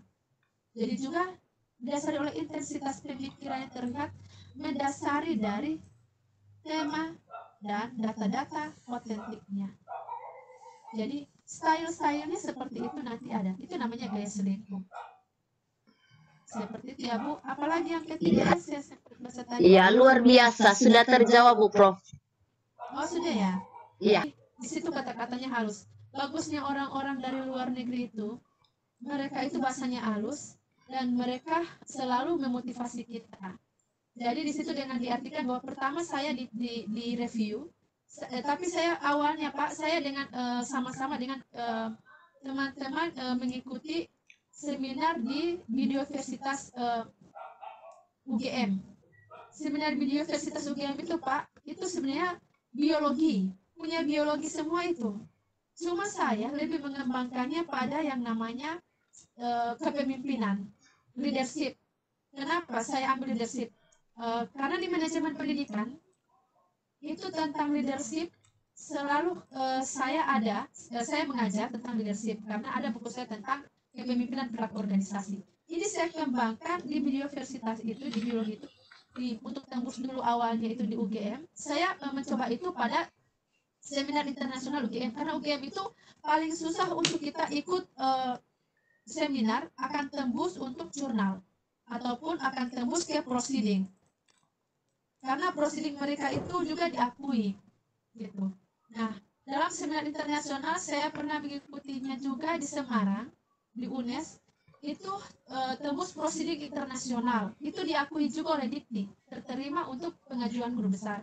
Nah, di sini saya mulai melatih saya menulis, tentunya melalui bahasa Inggris dulu, bahasa Indonesia dulu Pak, saya menulisnya. Nah, tapi setidaknya hanya beberapa yang saya tahu tentang bahasa Inggris, tapi saya mengerti dengan bahasa-bahasa Inggris itu. Yang novelty-nya misalnya, kalau gaya kepemimpinan, misalnya begini kita, saya itu meneliti tentang gaya kepemimpinan untuk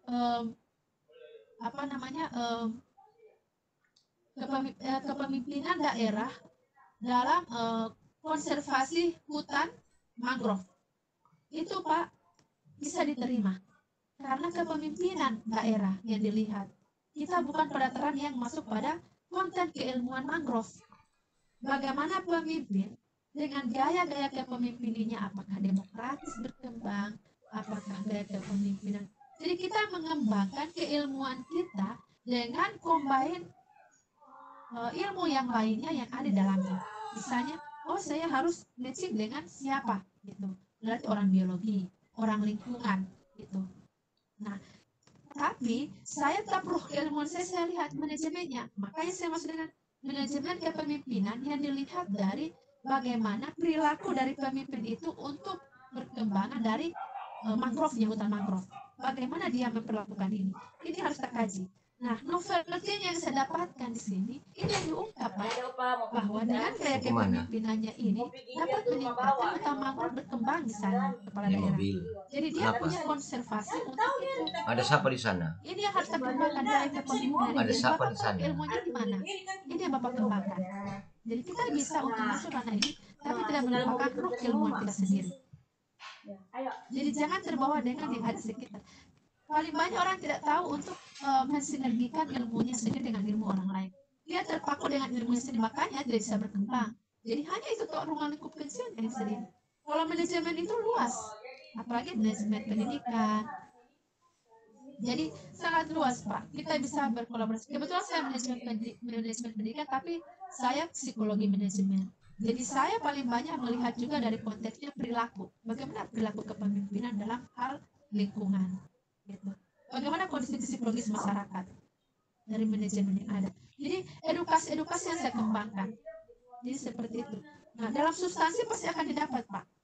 Kita akan melihat bagaimana untuk pemetaannya, bagaimana hal seperti itu yang harus kita kembangkan. Baik, saya pikir sudah bisa Ibu Herlina. Ya, luar biasa Bu Prof, penjelasannya sangat mendetail. Mudah-mudahan ini bisa menjadi pengetahuan untuk kita semua. Masih ada lagi pertanyaan dari room chat Ibu Prof, saya sampaikan. Ini dari Ibu Widya Murniasi. Jika artikel yang pernah dipakai di lomba, apa bisa didaur ulang, dimodif, atau tetap cuma tahun dan sumber diberi tahun baru? Nah, bagaimana ini Ibu Prof? Artikel yang sudah pernah diikutkan di lomba, apakah bisa didaur ulang? Apakah tahunnya bisa diganti, ataukah sumbernya yang diganti tahunnya? Seperti itu. Baik Ibu Herlina, saya sudah mengerti pertanyaannya. Begini ya, Bapak Ibu, untuk artikel Bapak Ibu, usahakan Bapak Ibu banyak sekali artikel yang Bapak Ibu buat. Jangan sekali-kali untuk mengganti tahun dan tanggal. Kenapa? Kalau kami di akademisi akan terlihat dengan namanya plagiat diri sendiri. Dihindari untuk plagiat. Lebih susah untuk kita harus membedakan antara tulisan kita dengan orang lain. Karena pemikiran kita sangat berkembang dan cepat, ataupun hanya terpaku satu ruang lingkup pikiran, makanya takutnya kita bisa disebut plagiat diri sendiri. Nah ini kalau nanti diajukan, kalau biasanya kalau dikirim, ini akan kedapatan. Kecuali kalau yang satunya tidak dikirim. Jadi pilah-pilah, pikir-pikir, mana yang hampir sama. Jadi sebelum kita untuk naik pangkat, kalau tidak naik pangkat mungkin bisa, tapi kalau naik pangkat misalnya ini akan terdata dan tercatat. Kalau kami naik pangkat itu harus namanya plagiasin dulu. Kita turnitin dulu, turnitin namanya ya, cek untuk plagiat. Kita turnitin berapa persen. Kalau dia lebih dari 25%, dia tidak bisa dikirim tulisannya. Makanya plagiasi ini penting sekali karena ini yang melihat bahwa original dari artikel kita. Jadi kalau biasanya sudah termuat di universitas lain akan diberitahukan bahwa jangan memuat artikel yang sudah diterbitkan di tempat lain. Kalau ikut-ikut kompetisi saya pikir biasa begitu. Saya berapa kali ikut. Jadi jangan sampai kita mengambil tulisan orang lain. Jangan sampai juga kita 2 kali mengirimkan tulisan kita. Dan itu akan jadi catatan yang buruk bagi kita ataupun biasanya blacklist ya. Kalau istilahnya kalau di perusahaan blacklist. Kalau biasanya itu akan tercatat. Begini ya. Saya katakan bahwa kalau kami naik pangkat, itu akan diketahui dan akan ditulis langsung di reviewer akan menulis tulisan ibu di sesi tulisannya dibilang tulisannya sama dengan link ini. Mereka akan tampilkan linknya, mereka akan berikan. Jadi seperti itu. Beberapa dari seperti ada yang begitu. Cuman saya bagaimana ya saya ungkapkan? Tapi yang jelas dia akan menulisnya seperti itu. Alhamdulillah kalau saya tidak ada ditulis-tulis seperti itu, semuanya dinilai. Jadi kejujurannya Bu Prof yang pertama dijaga ketika menulis. Ya, integritas. Iya. Kita harus menjaga nama baik karena satu kali saya kita tercoreng dan ketahuan kita plagiat, maka pasti untuk seluruh karya itu akan diragukan.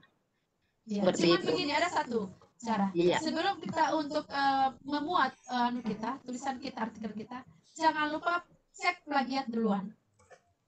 Kita lihat berapa persen tingkat dari plagiarisme kita. Kalau sudah lewat 25%, usahakan edit lagi atau biasa dipulangkan oleh timnya. Saya itu biasanya saya pakai Transbahasa di sini. Kalau di Gorontalo, siapa yang mau menulis, saya rekomendasikan ke Transbahasa. Transbahasa di Gorontalo yang siapa yang guru-guru di sini di Gorontalo ya, usahakan ke Transbahasa. Juga ada juga di perguruan tinggi di UNG ada pusat bahasa. Jadi dua itu yang saya rekomendasikan. Di UNG juga sudah ada cek plagiatnya. Jadi kalau Transbahasa dosennya dosen UNG juga.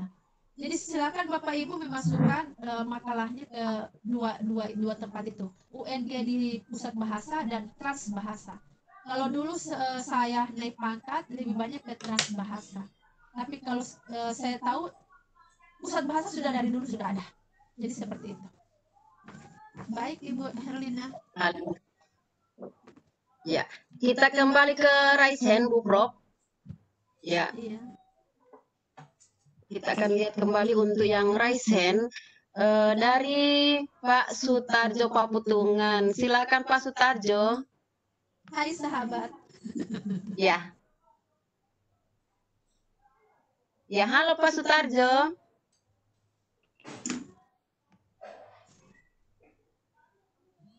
Halo Pak Sutarjo.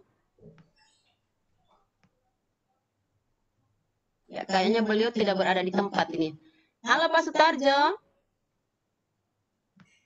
Tadi ada bunyi-bunyi suaranya. Iya, putus. Saya menjelaskan Ya. tadi kan. Pak Sutarjo. Mungkin tertidur ini, kita pindah ke penanya yang lain. Ada Ibu Nini Martini, silakan Bu. Ya, terima kasih.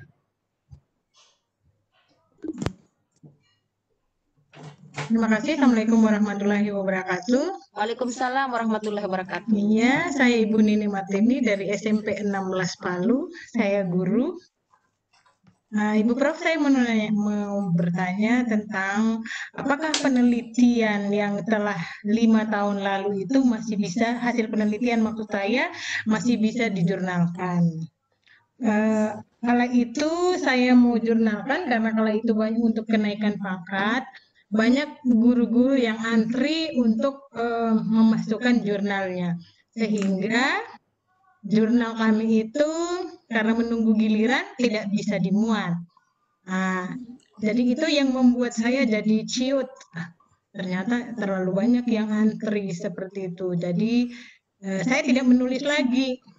Nah, ini pertanyaan saya, apakah hasil penelitian yang sudah 5 tahun lalu itu masih bisa dijurnalkan? Terima kasih. Silakan Ibu Prof. Ya. Baik Bu Nini, pertanyaannya bagus. Bu bisa, Bu masih bisa. Yang penting di pendahuluan Ibu tulis hasil penelitian ini dari tahun ini dengan biaya apa misalnya, ataupun secara mandiri dibuat, karena biasanya kalau dikirim ke pusat ini akan terbaca nanti. Jadi kalau Ibu, iya, kalau kami untuk naik pangkat itu ataupun guru besar Bu sekarang harusnya penelitian itu yang didanai dikti begitu. Jadi kalau Ibu punya juga didanai misalnya daerah, itu lebih baik juga karena ada kerjasama berarti yang akan dibuat oleh ini. Dan itu masuk dalam itu masuk dalam bisa menjadi kontribusi untuk nanti akreditasi, bikin kerjasama gitu. Nah kemudian 5 tahun itu jurnal Ibu, kalau jurnal itu saya ada penelitian, hasil penelitian Ibu misalnya begini. Ini trik-triknya menulis ya, yang berikutnya saya jelaskan sama Ibu. Ini betul-betul. Misalnya begini, satu artikel itu Ibu mendapatkan hasil penelitiannya itu ada sekitar 4 dari rumusan masalah. Iya kan, biasanya begitu kan? Rumusan masalah ataupun fokus masalah itu ada 4 atau 2. Ibu bisa pilih-pilih juga ini menjadi jurnal, karena biasanya yang dimuat di jurnal itu kan hanya sekitar 12 halaman, sisanya banyak sekali. Jadi bisa dipakai dulu begini, oh rumusan masalah 1 saya kembangkan, saya pakai saja rumusan masalah 1. Makanya itu biasanya jurnal tidak sama dengan judul penelitian. Yang dikembangkan adalah apa? Bagian dari rumusan masalah, maka judulnya akan beda lagi gitu. Dan Ibu akan apa istilahnya, bahwa forsir tenaga, forsir waktu untuk meneliti, tapi Ibu punya hasil penelitian. Makanya kalau Ibu kalau saya anjurkan kepada peneliti, buat rumusan penelitiannya itu, kalau misalnya penelitiannya selama 1 tahun, buat 2 sampai 3 rumusan masalah gitu, supaya lebih bagus kita untuk membuat artikel jadi 3 luaran gitu. Karena 3 rumusan masalah, karena 3 hasil juga. Tapi jangan lupa, biasanya pendahuluannya mau sama semua. Ini yang harus diperhatikan. Dan juga metodenya akan sama. Dan kata-katanya bisa inovatif gitu. Jadi punya ini membutuhkan beberapa kreativitas yang harus Ibu perhatikan dan Bapak Ibu perhatikan.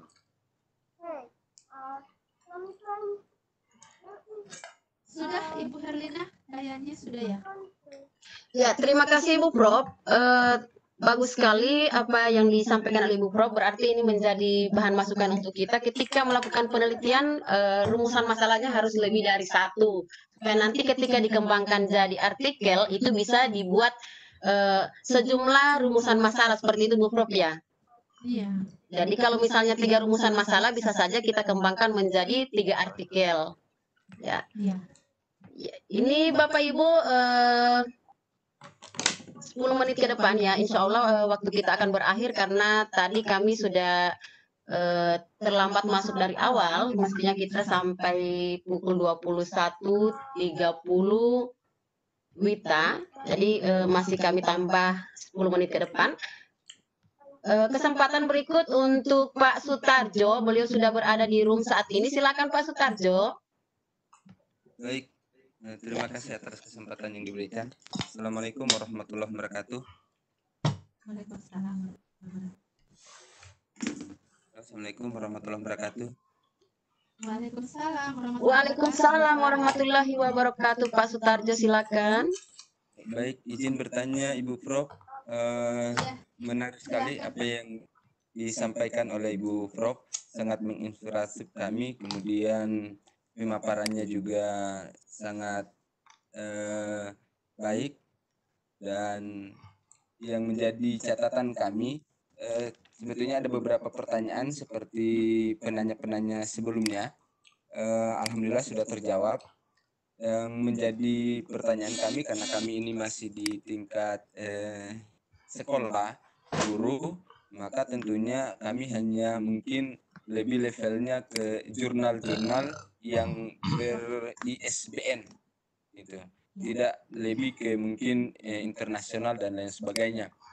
Nah, kami sudah beberapa juga tulisan yang sudah pernah kami buat, termasuk sudah dibukukan juga.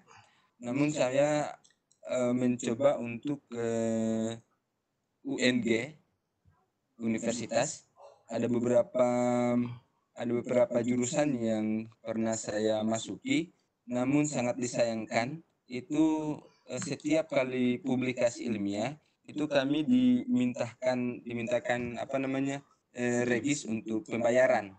Nah, ini yang membuat kami tidak mempublish di UNG. Nah, kira-kira jurnal mana yang tidak memungut biaya untuk bisa kami publikasikan tulisan atau ilmiah kami, termasuk membuat buku, Ibu Prof, sehingga apa yang menjadi catatan kami, tulisan kami ini benar-benar ini bisa juga dimuat di apa namanya intinya dipublikasikan. Kira-kira seperti itu. Terima kasih Iya. Ibu Prof dan juga Terima Ibu kasih Pak Sutarjo. Silakan Ibu Prof. Ini Pak Sutarjo mau cari jurnal yang gratis, tidak berbayar. Adakah kira-kira bisa direkomendasikan di mana jurnal yang bisa terima artikel dan tidak berbayar, Bu Prof? Iya, baik. Pak Sutarjo, iya, selamat bertemu kembali walaupun di media maya, tatap maya. Informasi Pak Sutarjo ini selentingan saya kuliah. Iya, Ibu Prof. Terima kasih. Ya, teman saya. Baik, Pak Sutarjo, betul sekali kalau untuk tataran guru mungkin pada lokal ya, lokal penting, jurnal lokal. Jurnal-jurnal lokal itu banyak Pak yang tidak dibiayai.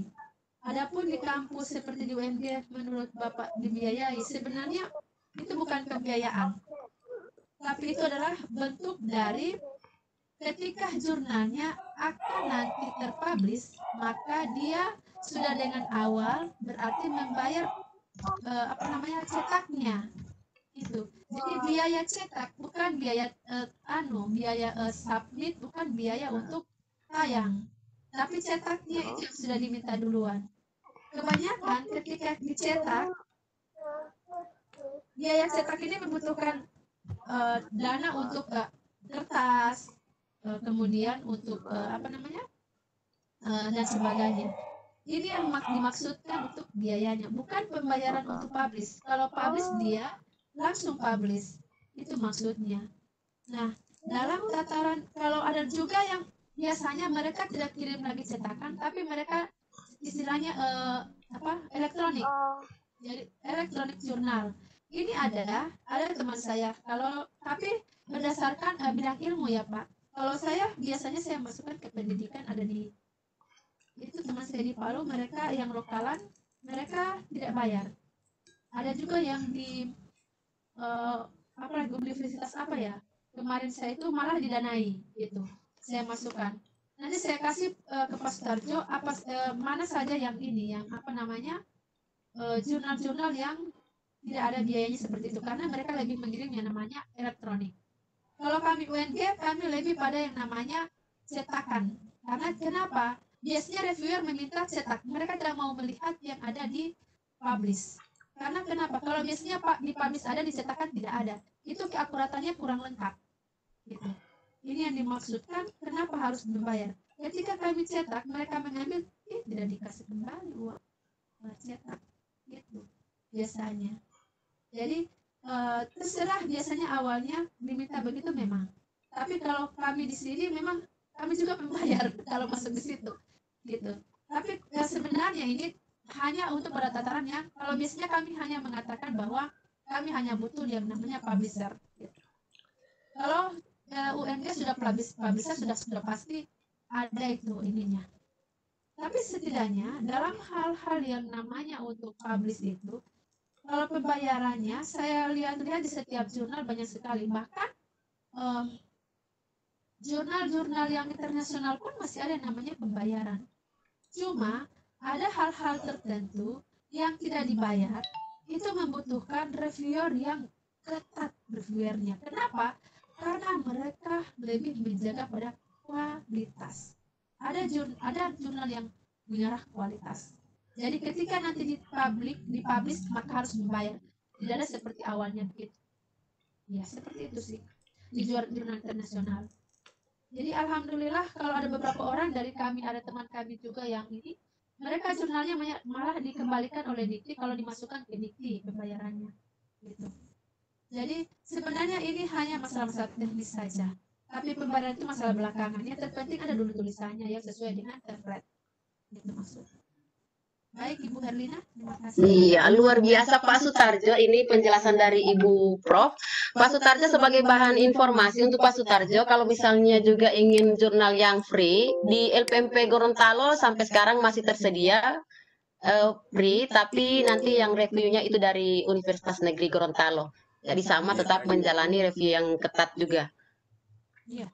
Ya, Terima Mas kasih. Mufri. Ya, itu informasi yang kami dapatkan dari LPMP Gorontalo. Silakan mengirim tulisan nanti dari ada tim reviewnya dari Universitas Negeri Gorontalo. Seperti itu Pak Sutarjo. Bapak Ibu sahabat Gosmart, selamat berdiskusi dan menyimak materi dari Ibu Prof. Sambil menyimak, silakan diisi daftar hadir yang sudah kami share di room chat. Mohon untuk diisi sebagai bahan laporan ke Direktorat PSMK yang sudah meminjamkan room Webex-nya kepada kita. Ibu Prof, kita tambah satu lagi ya untuk penanya yang raise hand. Kami berikan kesempatan ke Ibu, Bapak atau Ibu ya, Munadis. Ya, halo. Halo, Assalamualaikum. Waalaikumsalam warahmatullahi wabarakatuh. Terima kasih Bu atas kesempatannya. Ibu Prof, saya mau bertanya karena tadi saya terlambat masuk nih gabung. Saya hanya ingin bertanya tentang ke teknis. Yang pertama, di sini kadang-kadang bingung antara perbedaan jurnal dan artikel nih. Jadi yang definisi yang jelasnya mana gitu. Antara jurnal dengan artikel. Kemudian bab untuk artikel itu biasanya berapa bab? Dan yang ketiga adalah prosedur bagaimana supaya kita bisa masuk ke jurnal itu. Kalau misalnya kita punya artikel, ingin masuk ke jurnal. Kalau di perguruan tinggi kan lebih enak gitu karena sudah jalurnya udah jelas. Tapi kalau dari guru, kita untuk proses pengajuan ke jurnal yang misalnya nasional atau yang internasional seperti apa, Prof? Terima kasih. Iya, terima kasih Pak Muna. Silakan Ibu Prof. Baik. Perbedaannya ataupun apa yang masuk artikel atau jurnal. Tadi saya sudah jelaskan Pak beberapa jurnal yang saya sudah jelaskan, ada perbedaan antara non ilmiah, kemudian yang semi ilmiah dan ilmiah. Jadi kalau untuk yang non ilmiah itu dia bentuk novel dan sebagainya. Kalau semi ilmiah itu hanya berupa media surat kabar. Tapi kalau yang jurnal ilmiah sudah pasti Pak, kalau sudah ilmiah itu sudah bisa masuk jurnal juga. Jadi jurnal itu Pak yang cuma dia dibedakan antara ada metode. Kalau metode berarti dia yang non gitu. Yang tidak lewat hasil penelitian. Tapi kalau hasil penelitian ada metode penelitiannya. Jadi seperti itu sistematikanya. Nanti kalau ada nanti untuk dibagi linknya ini untuk materi saya, kayaknya sudah ada di sini tentang perbedaan itu. Cuma yang terpenting Bapak mau tanya tentang publisher. Kalau publisher itu sebenarnya dalam jurnal-jurnal, kalau di kampus kami banyak. Bapak mau masukkan lewat minta linknya bisa, saya kirim lewat Ibu bisa. Cuma yang terpenting ada dulu tulisannya Pak. Nah, untuk sekarang banyak sekali tulisan-tulisan juga yang membuat, ada juga yang gratis tadi seperti yang katakan oleh Ibu Herlina. Itu kalau di Gorontalo ada LPMP, kemudian kami juga yang lainnya kami tergabung di FJ ada yang gratis. Nah, nanti kalau Bapak mau insya Allah saya kasih link-linknya. Gitu Pak. Ya, terima kasih. Terima kasih. Ya, cukup jelas Pak ya. Iya, luar biasa sekali penyampaian dari Ibu Prof dengan suara yang sangat menyentuh ya. Mudah-mudahan sampai masuk ke alam bawah sadar kita dan bisa membangkitkan motivasi untuk menulis. Ya, jadi jangan pernah berhenti meskipun ditolak karena Ibu Prof sendiri sudah membuktikan pada saat beliau mengajukan ke jurnal internasional tidak langsung diterima tetapi pernah ditolak juga. Tapi penolakannya secara halus. Seperti itu ya Bu Prof. 3 kali review ya? Ya, 3 kali review. Jadi seperti itu Bapak Ibu. Ada yang 6 kali tapi ditolak. Kalau saya terima. Jadi tapi saya Alhamdulillah. Pertama ikutnya itu di UGM. UGM itu bagus mereka untuk review. Itu dari proceeding nasional dan internasional. Iya. Artinya memang ketika kita melihat keberhasilan orang itu bukan berarti langsung langkah pertama langsung berhasil, bisa jadi sudah melalui beberapa kali penolakan dulu, tetapi karena memang gigih untuk masuk akhirnya bisa berhasil. Alhamdulillah saat ini dibuktikan oleh Ibu Prof kita. Ya. Terima kasih Bapak Ibu hebat sahabat Gosmart yang sudah berdiskusi di malam hari ini dengan Ibu Prof. Ya, kami mohon kesediaannya untuk bisa mengisi daftar hadir, dan untuk Ibu Prof kami berikan kesempatan untuk memberikan closing statement tentang trik penulisan artikel jurnal ilmiah. Mudah-mudahan ini menjadi bekal Bapak Ibu guru kita se-Nusantara. Silakan Ibu Prof. Baik Bapak Ibu, kita dalam menulis usahakan kita banyaklah membaca dan banyak untuk kolaborasi. Kenapa saya katakan demikian? Karena tanpa sinergitas kita tidak berhasil. Sinergitas lewat apa? Lewat keilmuan dan juga lewat semangat. Karena dalam hal-hal yang motivasi tidak akan kita dapatkan lewat diri sendiri, tapi orang lain juga bisa memotivasi kita. Untuk itu, marilah kita berkarya dengan kreativitas yang ada. Yang lebih spesifik adalah bagaimana kita berkarya dengan hasil yang kita kembangkan lewat profesi kita. Salam berinovasi dan berkarya. Billahi taufiq wal hidayah. Wassalamualaikum warahmatullahi wabarakatuh. Waalaikumsalam warahmatullahi wabarakatuh. Dengan berakhirnya closing statement dari Ibu Prof, maka berakhir sudah pertemuan kita dalam diskusi tayangan Gosmart edisi ke-13 malam hari ini. Kami atas nama panitia pelaksana dari Gosmart dan dari Sadar Igi mengucapkan terima kasih yang sedalam-dalamnya kepada Ibu Prof yang sudah bersedia meluangkan waktu menghargai undangan kami di malam hari ini. Semoga yang Ibu sampaikan bisa menjadi pengetahuan, bisa menjadi ilmu yang berkah, dan bisa menjadi sumber inspirasi bagi teman-teman guru se-Nusantara. Terima kasih banyak Ibu Prof. Ya. Sama-sama.